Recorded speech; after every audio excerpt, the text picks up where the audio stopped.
Hello there, and welcome to our video discussion of Twin Peaks: The Return, episode 12, Let's Rock. I'm William, and with me is Sean. And we'll be going through this episode and everything that happened in it, and our takeaways and theories about what some of the things meant. Because this was an episode that I saw a few people on social media to claim was the worst episode of Twin Peaks in 25 years, which... That's a bold claim. Like, and then most of the review sites gave it like, B+ or, decent rating. I think that it was made to antagonize people and made to be confounding or difficult to watch at points. Just the thing I noticed with a lot of these recent episodes is like they'll have conversations that get drawn out way longer than they could. Like Game of Thrones, not to give any spoilers for that show at all, but just like that show in this most recent season is kind of flying through story. Yeah. And having way more happen in one episode than typically would happen in 2 or 3 episodes originally, as opposed to Twin Peaks has a conversation that'll include, or there's a section in this one with like Gordon and his, the French woman where it took her like forever to put her shoes on and take a drink of wine and put her lipstick on and leave. Well, like that whole scene, in most TV shows, especially ones that aren't just comedies that are doing stuff for comedic effect, like this obviously they don't shy away from doing things for comedic effect. You know what I mean? Sparsely, but as that was going on, and I was talking to my wife, I'm like, the information given in this, like, I don't know, 6-minute scene, 8-minute scene could have been given in about 30 seconds. Yes. The information you had to know. But at the same time, like, I love this scene and the humor in it. Like, I was laughing the whole time as she was getting ready. I mean, basically because it's, it's just, it can be relatable. Like, my wife complains that I was like, is that how you feel when I get ready? Because she like, you know what I mean? It's just one of those things. And you have Miguel Ferreira playing off that, being like annoyed but patient. Yeah. And then when he comes back in and tells Gordon. When Gordon tells, I'm blanking on his name. Albert, she's looking for the missing person and they own a turnip farm. Yeah. Like that, like right before that, we were talking about, as the show was on, talking about the he's dead bit. And I was like, I haven't laughed like that much in the show and maybe the whole season. But then after this happened, like I was in tears after the turnip thing. And it like topped that for me. So... like, I feel like the beginning of this episode was super strong. So the beginning saw Gordon and Albert in a room with Tammy, and Albert explained that the Project Blue Book was investigating UFOs, and then there was a government cover-up. So then there was Blue Rose cases, which they were kind of doing under the radar and investigating. And the investigators, or the people on that team, included Albert, Philip Jeffries, Cooper, and Chet Desmond. So essentially, Gordon Cole created the X-Files, and David Duchovny did not appear in the episode in any capacity. But so he explained they were inducting her into the team, but then Albert pointed out that he was the only one that wasn't missing. Yeah. Because I mean, if Albert goes, then but she's like you can tell Gordon has been grooming her for this, like since the beginning. They've been grooming her for a while. They've kept some things away from her, but she's brought information to them.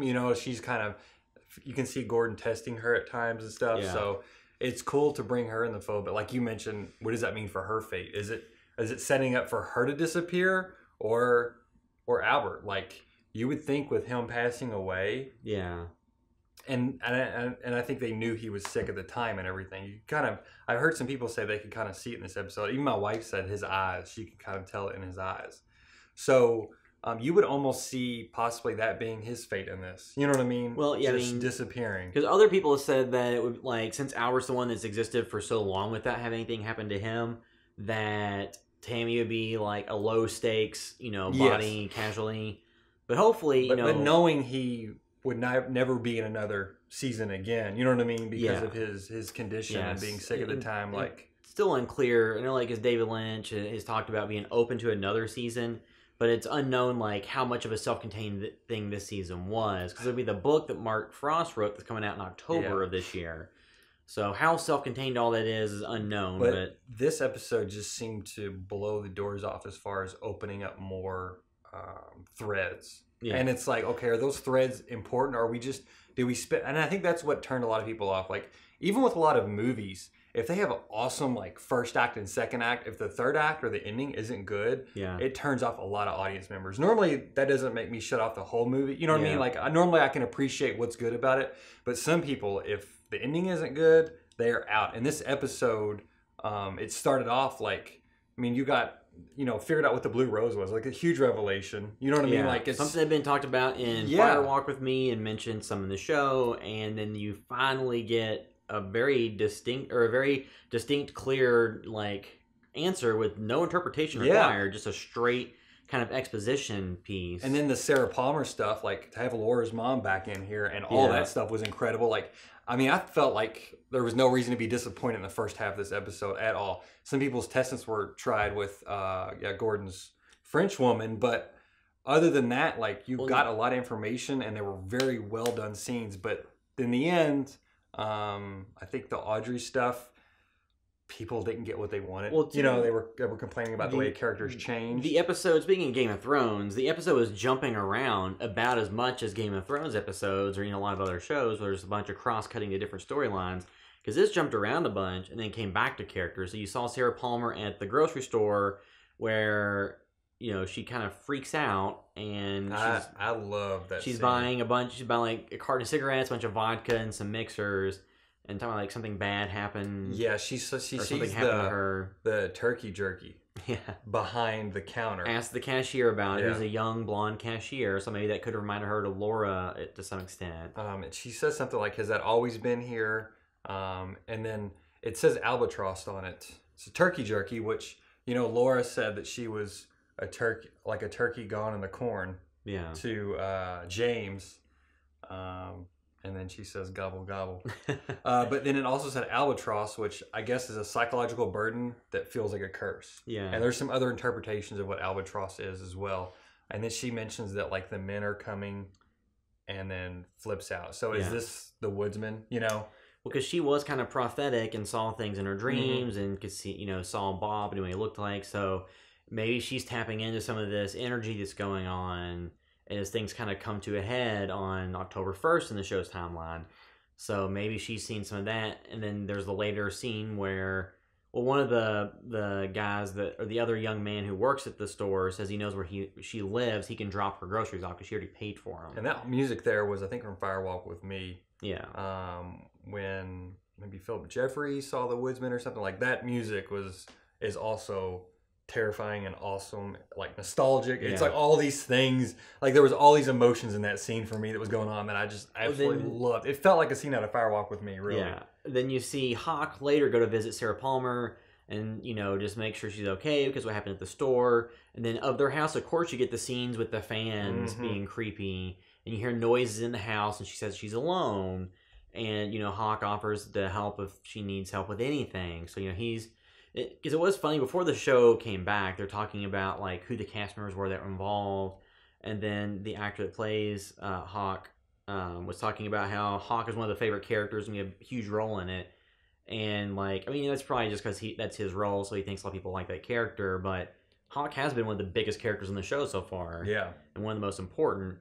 And so maybe he knew something that everyone else did. But then again, I don't think anybody aside from, like, Lynch and maybe, like, I think out of the actors, McLaughlin was the only one that kind of knew what happened because he was in multiple roles and probably, you know, especially in the end game, knew what happened because he shot, you know, the different sides of the characters. But so you had, you know, Hawk following up with Sarah Palmer. And she says something about, like, the story is awful or something like that. I can't remember what she says. She almost seems like to change moods a little bit.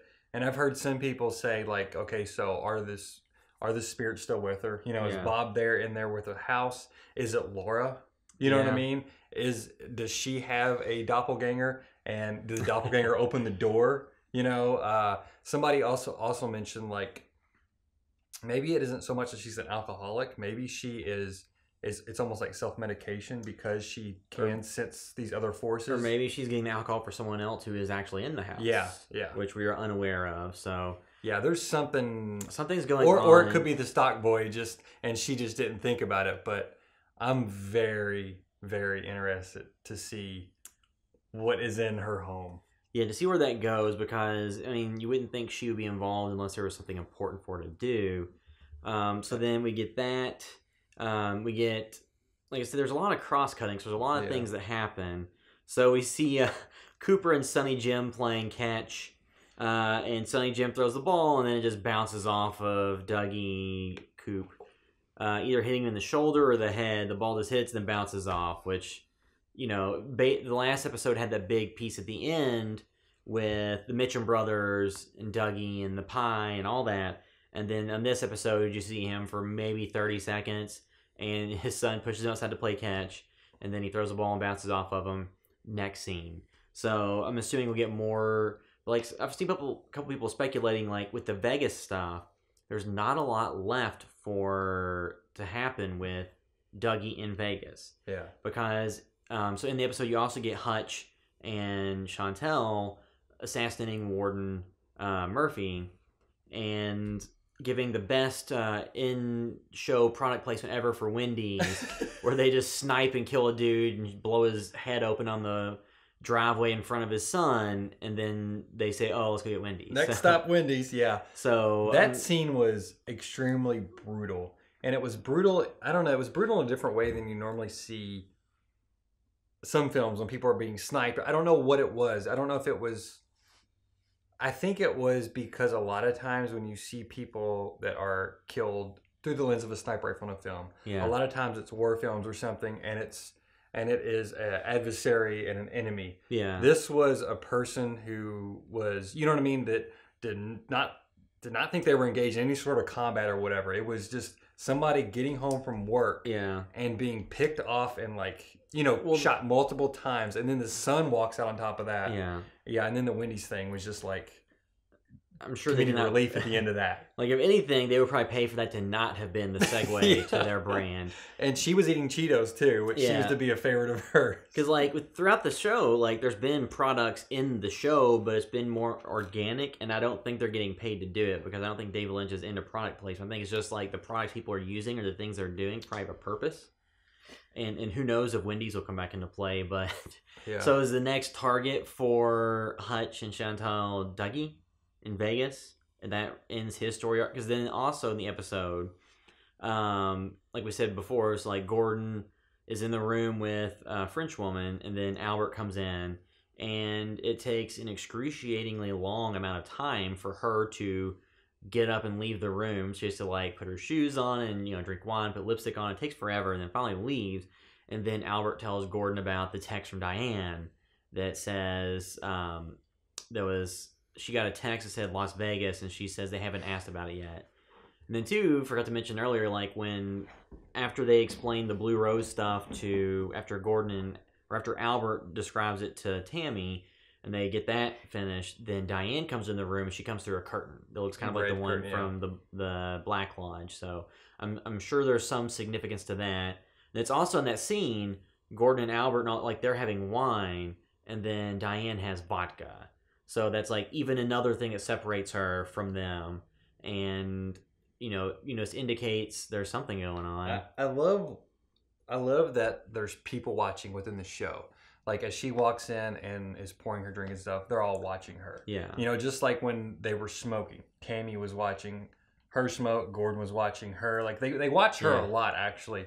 But even still, Gordon is watching his French woman, you know. Yeah. And Gordon learned a little bit of French for her, apparently. But, you know what I mean? I there's just something about it that normally in a show, you're not getting reaction shots of people that are just looking at another person. But that's life, you know what I mean? Like, I think that's, like, a very interesting thing to interject into that show. And it's like, obviously the reason why we needed 18 episodes and not 12 probably is because of all those moments. But it makes it a different beast, and it makes it feel like a very different experience than anything else. Like I said too, like the stuff like in the hotel room with, like, Gordon and Albert and the French one, like, that could have taken less than a minute, and they got drawn out the way it did. You know, I'm assuming for very specific purposes. But also, too, that's, like, one of the scenes I remember most from this episode. You know, for some weird reason. Like, I remember all the major scenes, but, you know, I don't know. It just made it special because what other show is going to make that scene like that? Like Game of Thrones with its like remaining amount of episodes is not going to have. Now, The Walking Dead might have a scene where nothing happens for a long period of time, but that's just because they're stretching out to those 90-minute episodes that are really constructed on commercial breaks. But like so we get like all this stuff with Gordon and all that. Like I said, you get this big revelations. You know, you get some more Diane stuff, and then Diane's in the coordinates. Yeah, she looks at the coordinates, and it's Twin Peaks. So it's still unclear, like if they gave her the actual coordinates or if it's just all the digits except for the last 3 because they were kind of smudged. So is that the 430 that Cooper was told to remember? And this popped up a lot throughout the run of the return. So there's stuff like that. Then there's the we see Jacoby again and Nadine watching, but it looks like it's stuff that's already been covered in a prior episode. I believe it was like episode 5. So was this repeating footage from that episode? I need to go back and watch them side by side because it covers a lot of the same information. Yeah. And it has like the ad for the shovel and all that stuff. So is this just simply repeating a scene from a different episode? If anything, it's driving a point home, regardless. So is it either like a non sequitur that's there just to kind of disrupt the flow and set the stakes very low for the scene that comes after where it reveals Audrey? Or is that like an indication that he's going to have some importance being secluded in a trailer in the woods? Because I've seen some speculation on social media that the Woodsman will use his platform to spread their message to Twin Peaks if they, come there. Because, like in the episode 8, when the Woodsman uses the radio broadcast to give the little poem. So is he going to use Jacoby's internet presence and radio presence to distribute a message again? I mean, it doesn't seem as if he has a huge audience. I mean, maybe he does. But, and in the episode, in the Jacoby's video, he says it's 7 p.m., and then in a prior conversation with Gordon and Albert, and they say it was 11 p.m., I believe.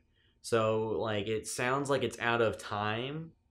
Or it's not, or maybe it was Truman and Ben Horn. I don't remember. There was a scene preceding that. It wasn't sequential. A scene preceding that said it was 11 p.m. and it showed like a nighttime sky.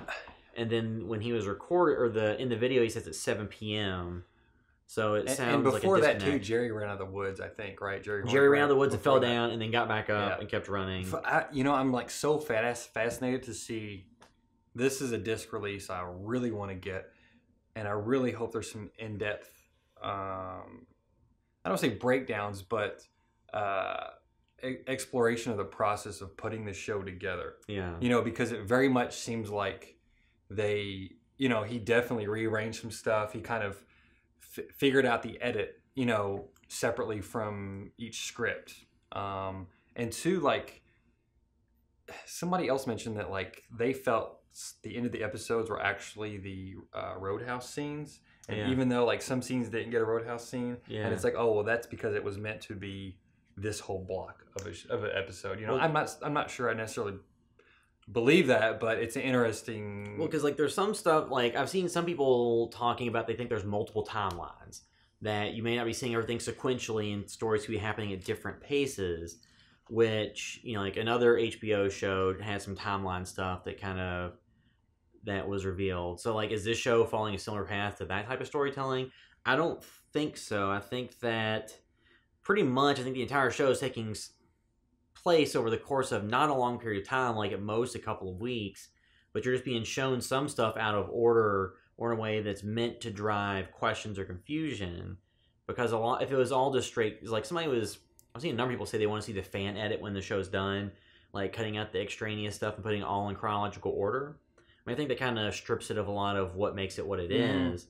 But you have all the different things. So then, too, you get where Frank Truman, the sheriff, goes and visits Ben Horn and tells him about how Miriam, that Richard Horn ran over and killed the boy and then tried to kill the only witness, Miriam. She's in the hospital. Ben agrees to pay her hospital bills.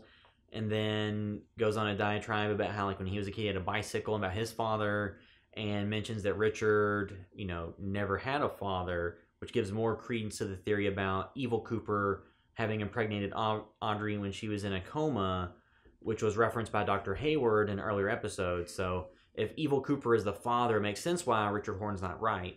Mm-hmm. And like, has it ever happened before? Has a lodge spirit doppelganger person impregnated a normal human? Like, so if that's what it is, that would make sense why Richard's such an evil guy. But then you also have Ben tells Truman that he has the key to give to Harry Truman. That was the key to Cooper's room when he went missing, which you would think he would have given it to the police earlier. Because like I wonder, like I would assume they're going to run fingerprint analysis on it, because who knows? Because like you would see Dougie if he had touched it, or did he touch it? I think it maybe just fell out of his pocket. Because it was in his. I think it was in his pocket, and then it fell out in the Jeep.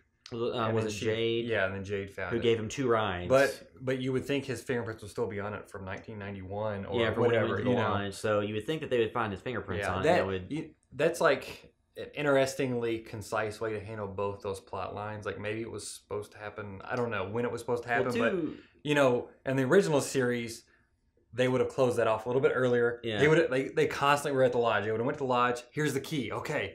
And then later they come back. Oh, we found out. It's like it took this long to kind of settle the key thing. Yeah. But again, like I would have thought a lot of people would have been very satisfied that the key thing gets some not necessarily resolution, but it is some advancement. Some advancement, and also the Miriam thing. Like a lot of people wanted to see Richard Horne get caught, or at least it'd be known what he did, and both those things happen in this scene. So a lot happened, I think, in the first half as far as closing up some things, revealing some things. It's just too, like when Gordon and Albert talked about Las Vegas when they read the text from Diane, they're like, well, what have we not told her that we know? And then Gordon says, I'll figure it out. So when they think about Las Vegas, are they going to connect the dots to the Janie E. Dougie ring they found in the Briggs corpse? And then, because they'll realize that belongs to somebody from Vegas, and then investigate that in Vegas. So is that going to be the thread that brings Gordon and Albert and Tammy and Diane to Dougie Coop? Or, is Hutch as his next target Dougie? Like, so where is all this stuff going? And two, you still have the specter of like Philip Jeffries hanging over everything that's been talked about, and about different characters at different times, and that he was part of the Blue Rose case stuff. So how all that ties back in together, like there has to be something that brings like Gordon and Albert or somebody to Vegas, realizing they have a Coop, and then getting him to Twin Peaks to the coordinates they have. Like, will Gordon and Albert get connected to Frank Truman and Hawk? Because Hawk, or even Andy or anybody from the sheriff's office, obviously Hawk and Andy would remember Albert and Gordon. Yeah. So would they get in contact with them with information that they have, or will information that Gordon and Albert have bring them to Cooper, or to those coordinates where they would run into Cooper? Because he has to somehow get to Twin Peaks, you would think. It's the name of the show, and it's the lead character. But, well, is he the lead character? He's like top billed, but he's we'll have to see. But like, so you get that stuff going on, and then you go directly from the Jacoby kind of showing the same footage of things we've seen before to Audrey. And I had to do kind of a double take. It's like, wait a minute, is that Audrey? It's like, oh no, that is Audrey. I think it even cuts as it's painting, right, or something. Yeah. I don't know. It was a little jarring. It goes kind of past her. Yeah, it's kind of jarring because I think it cuts and you see her. Yeah, and then it goes past her. And I was like, wait a minute, is that Audrey? And then it came back. It's like, oh no, it is. And then she's there with her husband Charlie in a very drawn out scene where apparently she's married and they have some type of agreement, and she's been sleeping with a guy named Billy who's been missing. And then Charlie's very tired, has a lot of reasons that he doesn't want to do anything. I'm so sleepy, but I'll go. But so then, she's kind of upset that he won't help her look for somebody who's missing. Then eventually he calls someone named Tina to get details about Billy. And then there's also discussion of somebody named Chuck who had Billy's truck. So there's these characters' names that we haven't heard of. And then the speculation is that Billy could be the guy from a prior episode whose truck was stolen by Richard and used to run over the young boy. That then Andy went to his trailer to talk to him and was supposed to meet him later that day, and he never showed up. And you saw the trailer kind of implying that something bad had happened to him. So the idea is like maybe that's the character Billy that is being discussed here. And then at the end of that episode, at the Double R Diner, somebody runs in, opens the door, and asks if anybody's seen Billy. There's like some kind of weird time jump stuff in the diner. So is the character Billy that Audrey's talking about the Billy that is it Billy the guy who talked to Andy and whose truck was the one that was stolen by Richard, and like who is Chuck? I don't think Chuck is a short version of Richard. No. From anybody I've ever heard. I saw somebody asking that, like, oh, it's like, no, it's Charles and Chuck. Yeah. Richard and Dick. Yeah, that was so what was her husband's name again? Charles. So I don't think there's an implication either too that he is the father of Richard Horn, because Ben Horn said he didn't have a father around. Yeah. And that guy, even if he seems kind of businesslike and not evil, like he could be. He seems more straightforward. Yeah, he's like calm demeanor. Like she was saying, you know, I'm screwing Billy, and he was just like, you know what I mean? Like he seemed like the calmest dude, as calm as he could be. Yeah. But I thought his performance, like in this episode, like Gordon is always awesome. I mean, everybody, you know, a lot of people are, but like for me, Sarah Palmer, her scene really shined, and for some reason his performance really stuck out. I don't know, there was just something very naturalistic about his reaction to Audrey, him on the phone. Like I really liked just watching him act. Too, like everybody was kind of expecting Audrey to be the kind of plucky character she was in the original series. You know, that talked about wanting to be in the FBI and like, you know, was interested in Cooper, then had these different storylines and all this different stuff. But she's a very different character we see here than she was in the original series. And people, you know, like I've read a few different articles that says like it's kind of like you're being introduced to a new character versus reintroduced to an old character, because you know if she really did get knocked up in a coma by evil Cooper, that's going to have a huge impact on you in the negative. Well, and two, like as much as everybody loved her character, including me, she was a great like 18-year-old. You know what I mean? Like she was very smart for an 18-year-old. Yeah. But at the same time, like you know, she did really bratty things like. Remember, like the coffee cup? She puts a hole in. Yeah. It spills coffee everywhere. She kind of threatens the guy who ran the perfume counter or the manager of her dad's department store. Yeah. That like if he didn't give her a job in the jewelry or perfume counter. Yeah. That she was gonna like act like he did something to her or whatever. Yeah. Like she did some very nasty things, kind of. You know what I mean? Like maybe it wasn't that level, but two people that weren't necessarily like the guy at the department store. You don't know if he was in on the One-Eyed Jack stuff at all, or if he was just managing the department store and just so happened to coincidentally, you know, be over some of these areas where the One-Eyed Jack stuff kind of had some connections. Yeah, but you can see somebody like that with that. I mean, also she was in the explosion too. Yeah. But you could also see somebody with that childhood and that outlook on life of like, I can get what it, like she always kind of got what she wanted. And except for Cooper. Yeah. And as she grew up, that slipping away and realizing that's really not life. And once she grew out of being a young woman, you know, like after 30, she maybe didn't get by and get everything just based on her looks. Like you could see her kind of slipping and really changing and being disgruntled. Well, and how much having a terrible kid have to do with that? Yes, you know? Because it's essentially she has to be the mother of Richard Horn, because otherwise it's the father would be, not Jerry Horn. What's the? Is it Billy? No, not Billy. I'm blanking now. Yeah, but yeah, so like it's pretty much she has to be the mother of Richard Horn, and the fact that they weren't talking about him at all when he's on the lam and, you know, wanted for murder and attempted murder, like, because Ben Horn was the one they went to about Richard, not her, which I think would say something. But then, so this conversation, like I said, is mostly like anticlimactic. Like it's meant to frustrate, I think. Because she was frustrated at listening to that phone conversation because she got hardly no information. Because her husband Charles is on the phone with Tina and getting all this information and talking about how oh my god, or talking about how like grandiose it is, and, like, how unbelievable it is, and then Audrey's like wanting the details and then asking what did she say, and then he never says, and then we don't know if he does.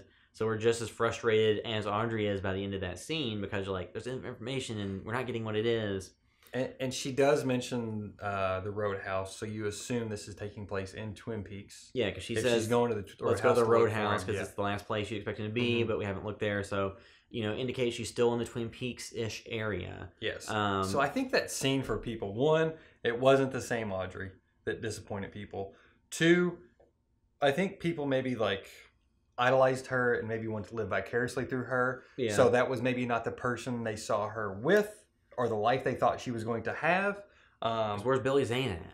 Yeah, she was a little, she was, as some people put it, a little bitchy, but you don't know the situation there. You don't know their agreement. Yeah. You know what I mean? Like, yeah, she was like, if she's worried about this person, obviously she's going to be stressing, like, we need to find him.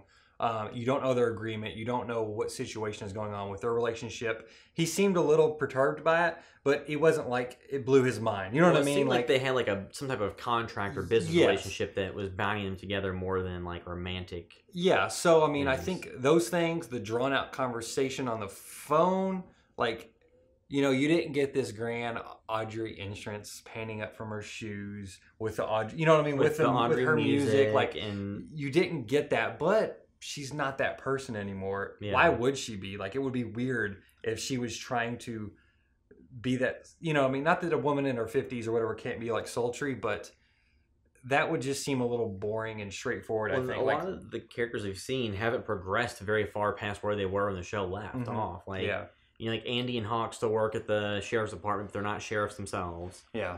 I think Bobby's like made progress and he's like decent, but like Shelly still works at the Double R Diner and is still in theory, or at least from what we've seen so far, going after the wrong guy still.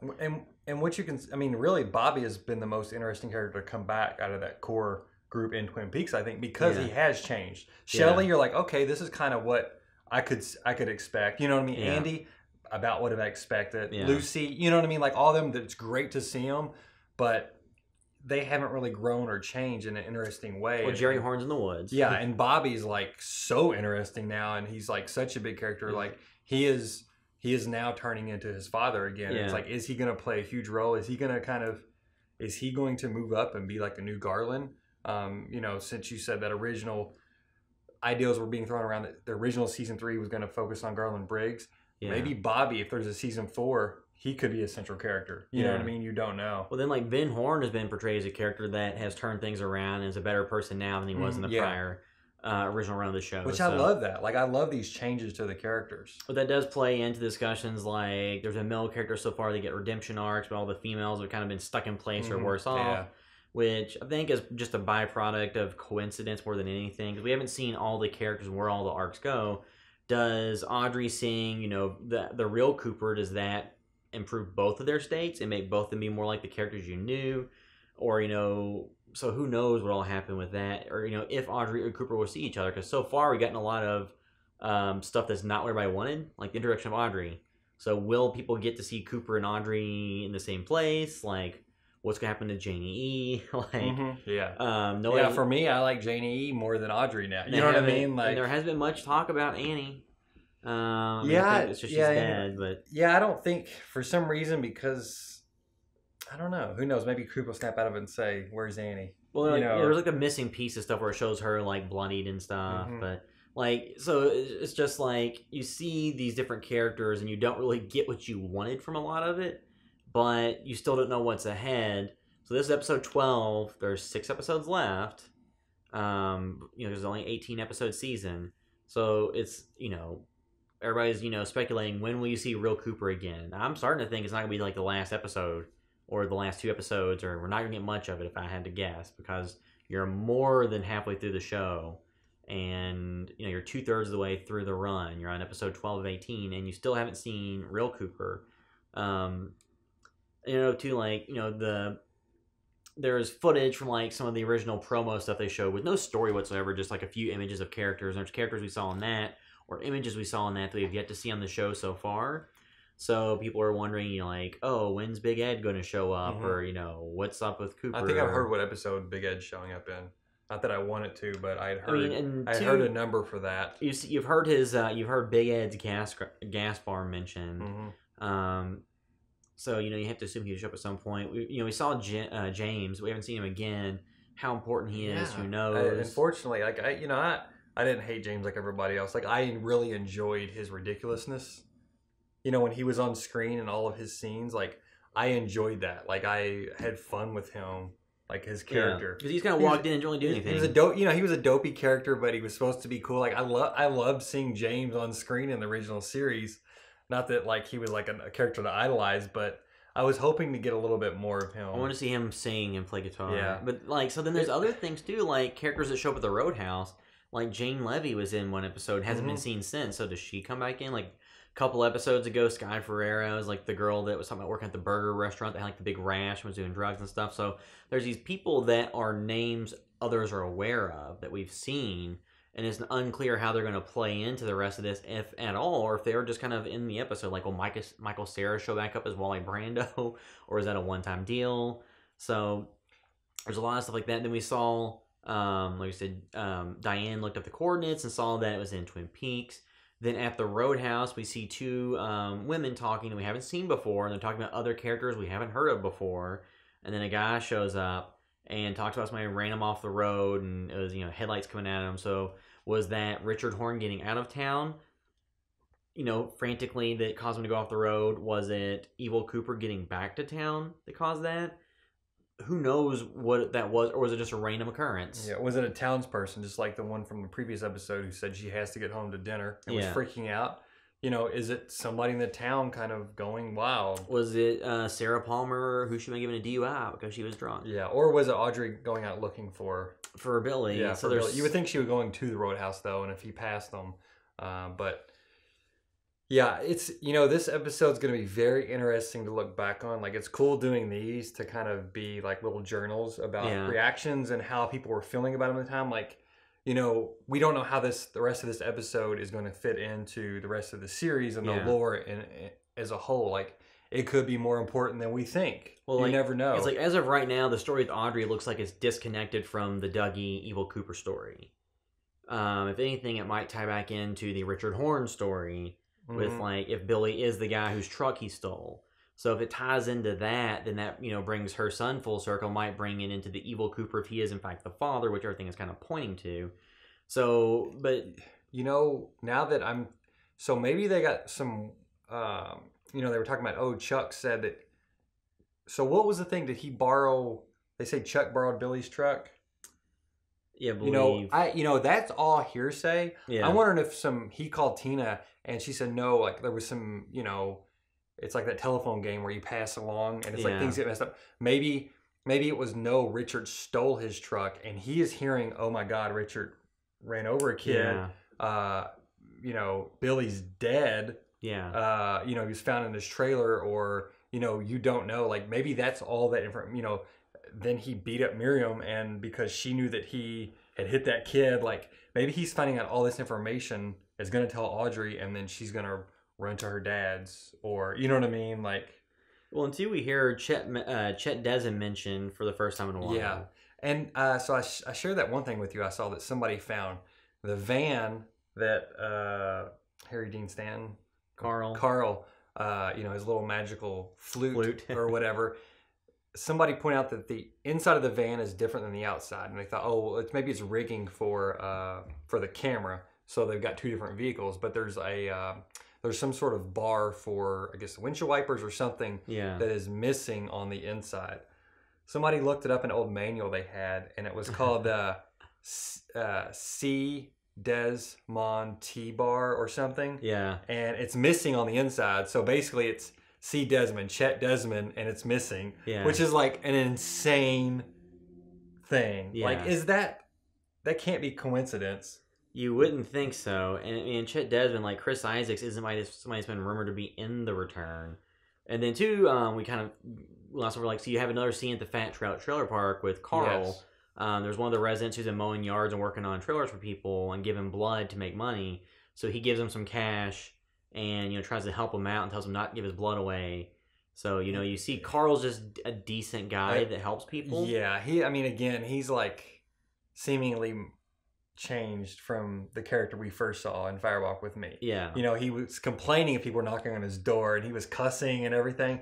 And it seems like, I don't want to say he's gone soft in his old age. He's maybe become more empathetic for people. Empathize with people. So, like, all of his scenes have just been like beautiful, and I have loved all of those. Yeah, seeing Harry Dean Stanton has been awesome in these different scenes. It's like they, Lynch has really been able to pull like some real human moments into all this. Yeah. Even though it seems ridiculous and there's some weird stuff, and you may think it's like pointless or whatever, but like I think there is a point to it if he's bringing some human element to this series, and if it is when he tells Miguel Ferrer, like, I worry about you sometimes. Oh, yeah.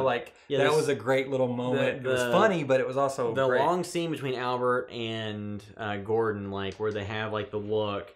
Then Gordon tells Albert that he worries about him sometimes. Like, it's made even sadder by the fact that Miguel Ferrer passed away, the actor who plays Albert. Mm-hmm. So, was that like kind of a, even a moment between them where, David Lynch is like, referencing like, he worries about him because he knows that like he has health issues and stuff. Like, how much of that was subtext? How much of that was just, in the script before they even knew he was sick? Or if they... So there's all the, the realistic elements of like a number of actors involved in the show passed away. Yeah, why can't I think of the log lady's name? Margaret. Catherine. Oh, is it Margaret? Margaret what? I don't remember her last name. I can't. Yeah. But anyway, Margaret, the log lady. The beautiful scenes with her. She was battling cancer. And then, Harry Dean Stanton too. He's like 91 now. You know what I mean? You got to think like he let him really kind of just have some screen time, even when he's not doing a lot. He's like sees Cheryl's daughter and everything, like the arguments going on, or Shelley, but like he's out there just playing his guitar. Like all those like just great little scenes and there's time for it because it's not. Yes, they're not telling a story in 2 hours. It's 18 hours, and I think it's awesome. Yeah, so like part of it too is I wonder like is the some of the runtime of some of the different things, like when at the Roadhouse when the guy was sweeping for how many minutes, like, so it's part of this that David Lynch got the amount of episodes he wanted but not the budget, so he kind of stretched things out to fit the runtime, or was it they shot a bunch of footage and then he didn't want to lose any of it, so then it became 18 episodes, or like how exactly did it come about? Because I feel like they probably wrote scripts for like 12 or 14 or whatever they said, and then as he gets to set and he's like, wait, let's do this. You know what I mean? And then he kind of figured things out as he went along. Like I really wish there was just a documentary on the making of this season. Yeah, because it's such a big. This is the biggest thing he's ever directed, right? Because he didn't direct all of season 1 of Twin Peaks. No, he directed some episodes, but he didn't direct the entire. Like, this is the largest body of work that is encompassed like a single vision. But even a lot of big time filmmakers who've worked in TV haven't really done 18 episodes of a season. Mm-hmm. And especially with one writer, a collaborator on it. It's rarely been that. That level of creativity and somebody they worked with a long time ago and somebody at this stage of their career being in their 70s and not only being a filmmaker but an artist, musician, it's just all these things and this is like another canvas for him to kind of explore everything on. So I really hope the special features are awesome on that. Yeah, so I guess like in terms of things to kind of speculate on, do you think we'll see actual Philip Jeffries on the show? An actor portraying that's not David Bowie, or it'll be a voice on the phone or somebody we never see, because I think there's been so much discussion of him and cast a shadow over a lot of things because he's seemingly been involved with Evil Coop and Ray, who double-crossed Coop, and was involved with the Blue Rose stuff, and so there's all these different elements. Has there been any recasting in this series? I feel like somebody recast between season 1 and 2. Well, like, so the movie, I guess. Donna. Yeah, Donna, but then like the Man from Another Place or the arm. Yeah, but he wasn't really recast. You know what I mean? They just transformed it because the actual actor had a conspiracy theory about David Lynch. Yeah, I wonder what their approach will be, because they couldn't really avoid not having Donna in Firewalk with Me. Yeah, they absolutely could not do that. I wonder if they'll just be like, okay, we don't have David Bowie. Let's just write around it. Just like Harry Truman, they wrote around that. They didn't recast him. Something what they've done before. They kind of show footage from Firewalk with Me of him over something happening where it's like on a phone and you don't actually see him. Yeah, we got Briggs that way. So maybe they'll, because the actor that played Garland Briggs died in the 2000s, like 2008, I believe. So there's a number of actors that haven't been around for a while. And 2, they talked about the name for Blue Rose being, it was a name uttered by a woman right before she died that was involved in one of those cases. And I think when Garland Briggs' head was floating through space. He said Blue Rose also. Yes. So that, was he saying Blue Rose because that's what that the Blue Rose Task Force, because of that name? Or is there something else that she saw or was made aware of that made her say Blue Rose? To the lodges, and then he said, and is his phrase coming from that as well? Yeah. I don't really know if we will see any of them. Like, we don't even know if we're going to see Cooper, at this point. So I think that the path for Cooper to get from Vegas to Twin Peaks has to be set into motion in the next couple of episodes, because the pace they've been moving at, if they were saying in episode 11, like the day after tomorrow is October 1st, is the episode that we just watched, is that another day? So then that the episode after that should be the 1st? Or is there still another episode before the 1st? It's because trying to keep track of the timing's a little bit wonky, or a little bit hard to do because of the way things are kind of told sometimes. Yeah, I think in the editing process that probably got a little muddy. So in the episode 11, was that earlier in the day, and then this is the end of the day. Mm-hmm. So by the end of the day, there's still one more day before October 1st. So there's stuff that's not super clear that I'm sure if somebody's an eagle eye viewer and goes through and like documents all kinds of stuff, you can try to guess. But even then, it's David Lynch, so it's hard to know. Is what you're seeing the accurate truth? Oh, and two, somebody pointed out that the women at the table at the Roadhouse were drinking Heinekens, which if you've ever seen Blue Velvet, you would know that that's not something Frank would like. So you have like little possible Easter eggs like that to callbacks to other movies. Imagine if Dennis Hopper was still around. You have to imagine that he would have a role in this. Well, I mean, like I said, too, at the beginning of this episode, it would not have been out of place for after they talked about Blue Rose for it to play the X-Files theme song. It's like, do, do, do, do. So there's like stuff like that that's kind of like a winking nudge to things. But yeah, I mean, I think that the next few episodes are going to have to set up whatever it is going to put Dougie on the path to get to Twin Peaks. You would think that Evil Cooper has to be on the path to Twin Peaks. There's not that many episodes left. There's 6 hours left. But, what they do with those is anybody's guess. I mean, as we've seen so far, there's a lot of expectations that have been flipped upside down and haven't been followed up on. But, yeah, I mean, there's a lot of the existential stuff from, like, will there be another episode 8 type story told that's more of, non-linear storytelling that gives you more background than a lot of times you got from an exposition dump from a character just talking. So, I mean, I would not be surprised if we get one of those in the last, 3 episodes. But, like, I think that the Cooper stuff has to be put on track sometime soon, because otherwise there's not enough time to really converge all these stories at the end. Mm-hmm. And so does the Richard Horn stuff, will that bring the people involved in that story into the main story? Will Bobby get sidetracked with Red and this drug stuff and Shelley? Does all of that tie back into the lodges and the woodsmen and all that type of stuff? Like, we'll have to see in the next few episodes. Imagine if they left a lot of those plot threads open and said, oh, the answers are in the final dossier. Yeah. How much that would bump up the book sales. Yeah. You know what I mean? Like, because I think the books, though, are more of like he's the one that wrote the books, like Mark Frost. But in the show, I think more of the straightforward procedural elements are probably the Frost influence. So how much of this stuff is Frost going to tie off that Lynch does in the more obscure, surreal way? Mm-hmm. How much of this stuff is he going to put a bow on and finish off the storytelling in a more standard way in the book or in the remaining episodes of the show? So there's a lot of stuff to look out for in the next few episodes. This one put some more stuff on the plate, put some more pieces on the board, moved some other pieces around, gave you some information you wanted, and left some stuff unclear as to what's going to happen. So I like the episode a lot. Like, I really like the episode. Yeah, and when the first half of it too, I was thinking, oh man, could this be one of the best episodes, of the top ones of the season?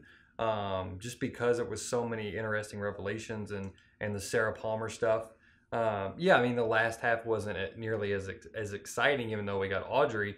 But I was never in it for seeing Audrey. Like, I love the fan servicey stuff when it pops up, but I'm so glad it's not leaning on that, because that is not what I need. Well, if it's kind of like, not that I watch more than a couple of episodes out of curiosity, but the Fuller House, like the Full House reboot on Netflix, was very much like a wink and a nudge and a nod. It's like, here's how it was in the 90s, and they shoot it like the 90s, and it very much is a relic of, like a bygone era. This isn't doing that. Twin Peaks Return is doing something new and different while having characters and originals in it without it feeling too much like they're simply trying to check off boxes of who people want to see. I heard Sherilyn Fenn was apparently vocally disappointed with her role in this also. Yeah. I couldn't find any articles on that, but I kept seeing people I remember say, on her Twitter seeing like a mini meltdown seemingly after some of the stuff with the show was going on. Yeah, and somebody said, oh, I can see why she was, mad at her role or whatever, but, maybe it will be a little more than this. Who knows? Yeah, because there's 6 hours left, so there's a lot that can happen. And then we'll have to see if she ties back into the main story. But I wouldn't be surprised a lot of these subplots either conclude or tie off or don't conclude, but close some elements, leave others open, and don't connect back to the main Cooper arc with the lodges. I would be surprised because the original show had a lot of soap opera-esque B plot lines that had nothing to do with the main towards the end, like the Wyndham Earl Lodge stuff. So like how much of this stuff is going to kind of just be out here on its own? It's kind of like your B plots that, instead of getting resolved over the course of a few episodes, get drug out over the course of, 5 or 6 or 7. But I would not be surprised if a number of these plot things involving characters in the original run don't tie back into the main story. Yeah. And you have to think, too, if there is another season, because she's been vocally disappointed and maybe, and I've seen a couple little like rants and stuff on Twitter, because of that, you could see them not writing her into the next season. Oh, yeah. Very well. Like, because she hasn't thus far been an integral role in the story being told. So, so you could see them just being like, okay, well, that's, Audrey's story is done for us. Or they'll maybe even killing her off. Who knows? Yeah. Or like David Lynch, like, that's enough. Yeah, so I think that'll wrap up our discussion of episode 12 of Twin Peaks: The Return. Just keep an eye out because I have a new video for all the remaining episodes. And then we'll have to see if our minds are blown or not as it continues to go along, or we're left scratching our heads like, well, the book comes out in a few months, or like a month or two after the show ends. But yeah, so that'll wrap up our discussion of episode 12. Be on the lookout for our next video recap.